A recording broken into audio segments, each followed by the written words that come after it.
Sir Hindi में तपोवन को लेकर है। आजचा दिवस मुंबई आणि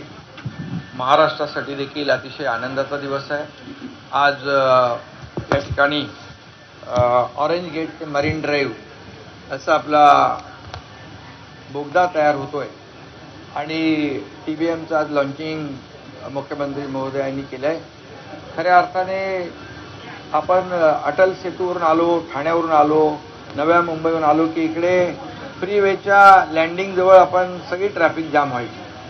आणि त्यामुळे गेल्याच वर्षी झालेला अटल सेतू आणि प्रधानमंत्री महोदयांनी केलेलं त्याचं उद्घाटन, ती ट्रॅफिक इकडे आता येते आणि त्यामुळे ही ट्रॅफिक या ऑरेंज गेट ते मरीन ड्राईव्ह मुळे, या टनेलमुळे पूर्णपणे डिकंजेस्ट होईल आणि आपण marine drive, Churchgate, coastal road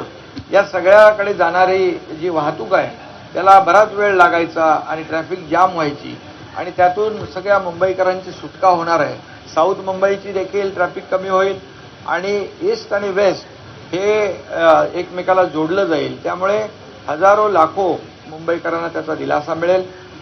जसं मेट्रो 3 आपण केलं, मेट्रो 2A केलं, मेट्रो 7 एक टप्पा आपण पुढे जातोय आणि त्यामुळे देखील आणि ही खालून आपल्या जसं मुख्यमंत्री महोदयांनी सांगितलं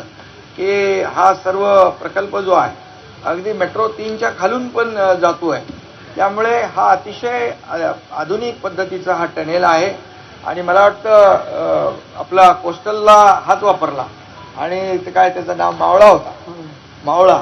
आणि मावळा जेव्हा कामाला लागतो तेव्हा आपण पाहतो की कोस्टल रोड किती भराभरा झाला आणि या ठिकाणी देखील हा TBMचा जो मावळा आहे हा देखील या ठिकाणी हा 9 किलोमीटरचं जे टनेल आहे हा एकदम युद्ध पातळीवर, जसं मुख्यमंत्री म्हणाले की 6 बिफोर टाईम, 6 महिने अगोदर आम्ही अपेक्षा याची धरतोय। यामुळे पूर्णपणे वाहतूक कोंडी दूर होईल, पेट्रोल, डिझेल, CNG सगळं वाचेल, प्रदूषण कमी होईल आणि लोकांना तिकडे कार्यालयात, ऑफिसमध्ये जाताना देखील वेळ वाचेल, त्यांचा घरी जातानाही वेळ वाचेल आणि त्यामुळे एक वेळ वाचवणारा अतिशय मोठा प्रकल्प, महत्त्वाकांक्षी प्रकल्प आज सुरू होतोय। यामुळे मुंबईकडे देखील, वेस्टर्न मुंबईकडे जाताना आणि नवी मुंबई एअरपोर्टकडे जाताना देखील याचा फायदा होईल आणि लोकांचा खूप वेळ वाचेल आणि त्यामुळे हा अतिशय महत्त्वाकांक्षी गेम चेंजर प्रकल्प म्हटलं तर वावगं ठरणार नाही। शेवटी आम्ही जे 3.5 वर्षामध्ये या मुंबईसाठी केलेले प्रकल्प आपल्या समोर आहे आणि आता हा देखील प्रकल्प आपल्या समोर आहे, त्यामुळे आता आमचा पाय ब्रेकवर नसतो, आमचा सतत पाय ॲक्सिलेटरवर असतो आणि म्हणून कामाच्या, विकासाच्या ॲक्सिलेटर आम्ही दाबत असतो। यापूर्वी जसं मुख्यमंत्री म्हणाले की यापूर्वीच्या सरकारमध्ये सगळ्यात ब्रेक लावून ठेवला होता, तो ब्रेक आम्ही काढून टाकला आणि ॲक्सिलेटरवर पाय ठेवलेला आहे। त्यामुळे या मुंबईसाठी जे जे काही करायचं, ज्या विकासासाठी जे करायचं, ट्रॅफिक कमी करण्यासाठी जे करायचं, ईस्टर्नची ट्रॅफिक, वेस्टर्नची ट्रॅफिक, हे मुंबईकरांना मोठा जो काही त्रास आहे तो ट्रॅफिकचा आहे आणि त्यामधून या ठिकाणी आपण भूमिगत हा टनेल करतोय, त्यामुळे वरून ट्रॅफिक जाते आहे, फ्लायओव्हरवरून ट्रॅफिक जाते आहे। आता टनेलमधून देखील मुंबईकरांना आपल्याला प्रवास करता येईल, जसं आपण कोस्टलचाही टनेल पाहिला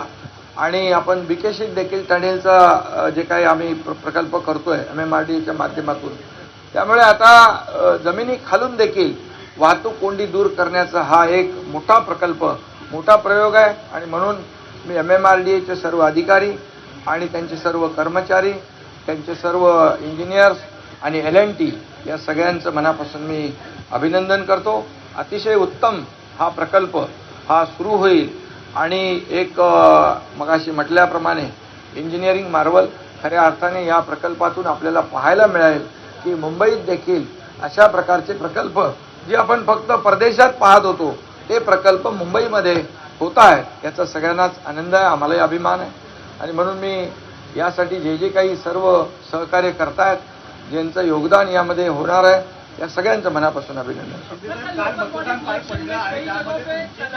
मतदान पार पडल्या लगेच हे काम सुरू झालं।